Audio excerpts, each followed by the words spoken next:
15 सालों से या और अधिक हो गए होंगे।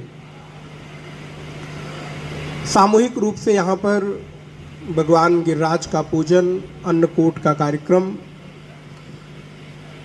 कर्तव्य फाउंडेशन, पुराना किला के समस्त हमारे जितने भी सनातन वैदिक हिंदू धर्मावलंबी श्रद्धालु जन हैं, माताएं बहनें हैं, भाई लोग हैं, उन सबके प्रयासों से सामूहिक रूप से इस कार्यक्रम को संपादित किया जा रहा है।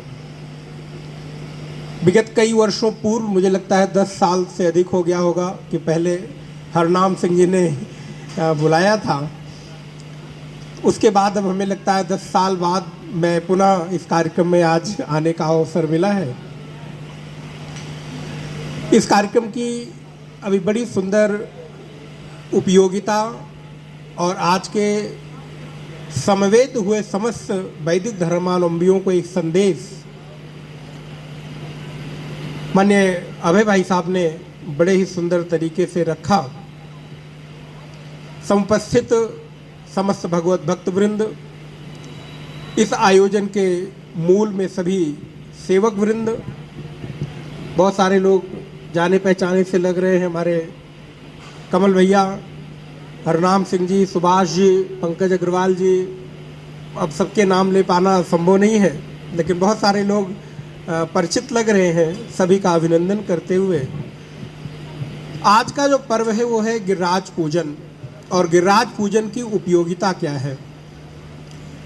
गोवर्धन गिरिराज व्रज की एक विभूति है।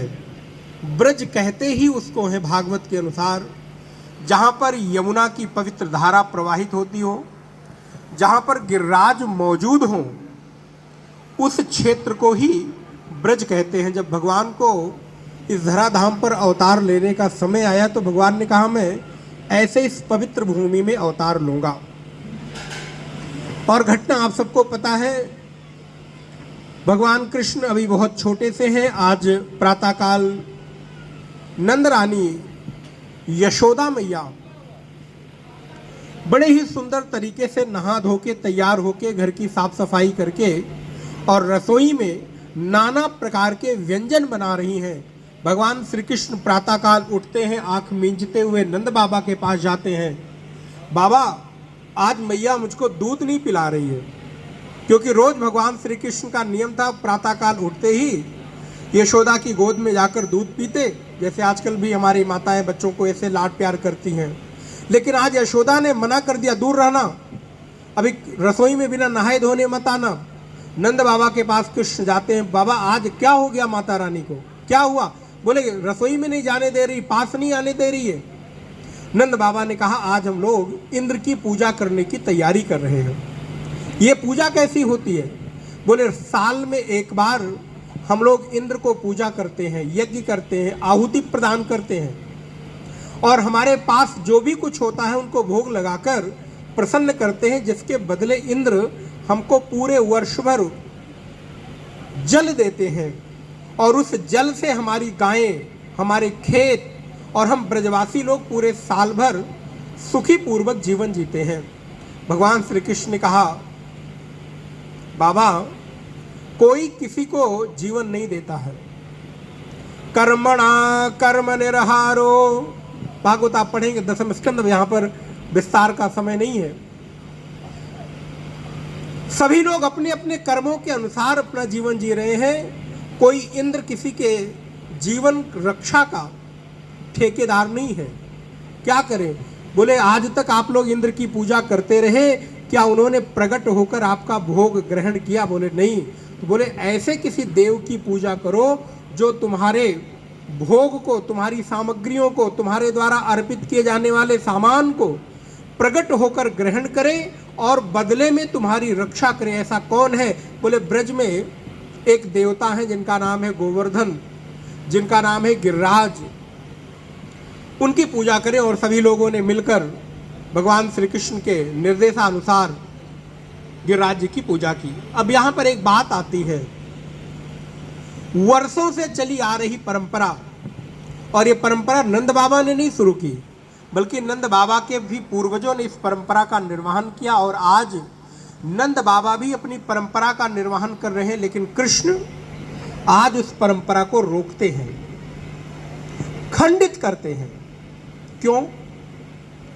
ध्यान रखना, आपके घर, परिवार, समाज, राष्ट्र में यदि कोई ऐसी परंपरा के नाम पर कुरीति चली आ रही है, यदि परंपरा के नाम पर ऐसा कोई कार्य आप करते चले आ रहे हैं जो आपके परिवार, देश, समाज और राष्ट्र के लिए उपयोगी नहीं है, तो उसको खंडित करके, उसको रोक करके एक नई परंपरा का पालन करना श्री कृष्ण से सीखना चाहिए। वर्षों से चली आ रही परंपरा को नंद बाबा के माध्यम से रोककर इंद्र की पूजा स्थगित करके और गिरिराज की पूजा प्रारंभ करते हैं, क्योंकि गिरिराज की पूजा प्रकृति की पूजा है, पहाड़ की पूजा। हम सनातन वैदिक धर्मावलंबी हैं, हम गिरिराज की पूजा करके प्रकृति को यह संदेश देते हैं कि हम आपके प्रति कृतज्ञ हैं। हम पेड़ को, नदियों को, झरने को, पशु को, पक्षियों को, पेड़ पौधों को अपना आदर्श मानकर, देव मानकर उनकी पूजा करके मानो अपने मनुष्य होने की जो सार्थकता है वो सिद्ध करते हैं, क्योंकि मनुष्य होने की सार्थकता केवल लेने में नहीं है बल्कि देने में भी है। ये प्रकृति आपको दे रही है। आकाश, वायु, अग्नि, जल और पृथ्वी, सारे के सारे तत्व, सारे के सारे पंचमहाभूत आपको जीवन दे रहे हैं। उसके बदले आप क्या देते हैं? हमारे ऋषियों ने कहा, गंगा में जाकर स्नान करते हो, अपने मल का, अपने पाप का धोते हो, उसके बदले तुम कुछ नहीं कर सकते, तो स्नान के बाद एक लोटा जल अथवा एक लोटा दूध गंगा में डालकर अपनी कृतज्ञता स्थापित करो। ध्यान रखना, गंगा को एक लोटा जल देकर आप गंगा को पवित्र नहीं कर सकते। गंगा में चढ़ाया जाने वाला एक लोटा जल मनुष्य होने की कृतज्ञता ज्ञापित करना है, न कि आप गंगा के ऊपर कोई उपकार करते हो, क्योंकि मनुष्य का जीवन कृतज्ञ जीवन है। जब आप जाकर वहां पर पूजन करते हो, अर्चन करते हो, प्रणाम करते हो, तो आपने जिससे लिया है उसको कुछ देने के लिए कटिबद्ध होते हो, प्रतिबद्ध होते हो। गिरिराज की पूजा केवल एक क्षेत्र विशेष की, गिरिराज की पूजा एक केवल परंपरा की पूजा नहीं है, गिरिराज की पूजा प्रकृति की पूजा है। और उस प्रकृति के छांव में, जैसे समय बहुत हो जाएगा, जैसे ब्रजवासियों के ऊपर जब विपत्ति आई तो गिरिराज ने उनको शरण दिया। भगवान श्री कृष्ण ने अपने बाएं हाथ के अंगुष्ठ पर 7 दिनों तक गिरिराज को धारण कर रखा और सारे ग्वाल बाल, गायें, ब्रजवासी उस गिरिराज के नीचे अपने आप को सुरक्षित अनुभव करते हैं। ध्यान रखना, ये प्रकृति ही है जो आपको सुरक्षा की छांव देती है और आप प्रकृति के नीचे निश्चिंत होकर जीवन यापन करते हो। गिरिराज का पूजन आपको जीवन में अभयता का एक संदेश देता है कि प्रकृति की छांव में रहोगे मनुष्यों, तो तुम सुरक्षित और संवर्धित और संरक्षित होते रहोगे। गिरिराज का पूजन एक आपके जीवन में आभार व्यक्त करने का समय है।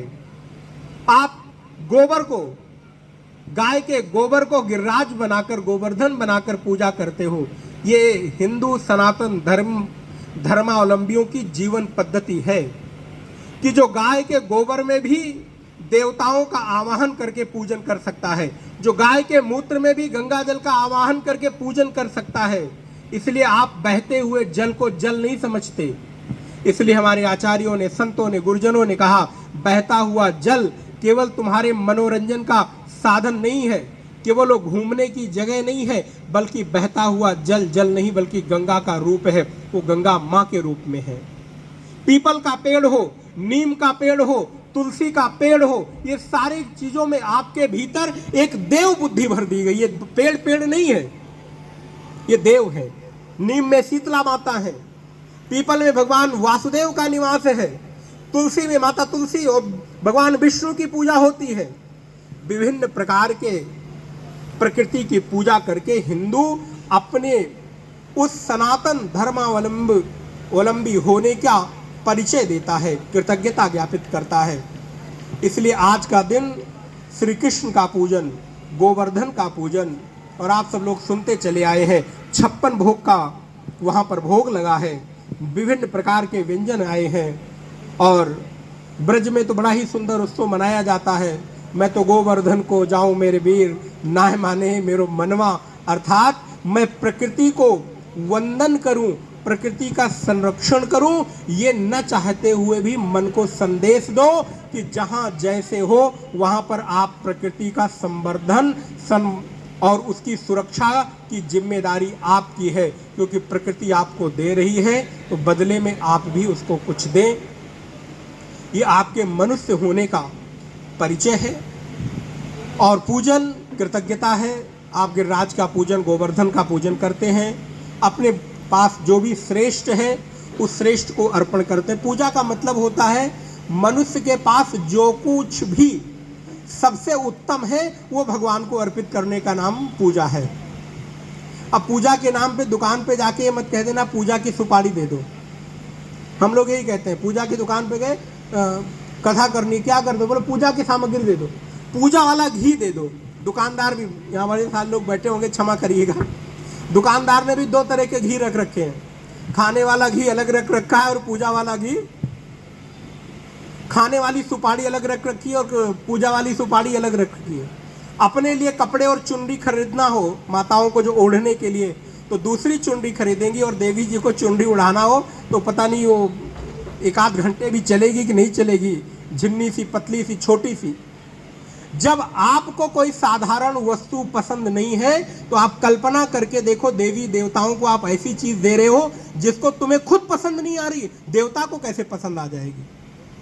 इसलिए पूजा की सामग्री, चावल खाने के लिए मुझे क्या चाहिए, बोले बासमती वाला जो पुराना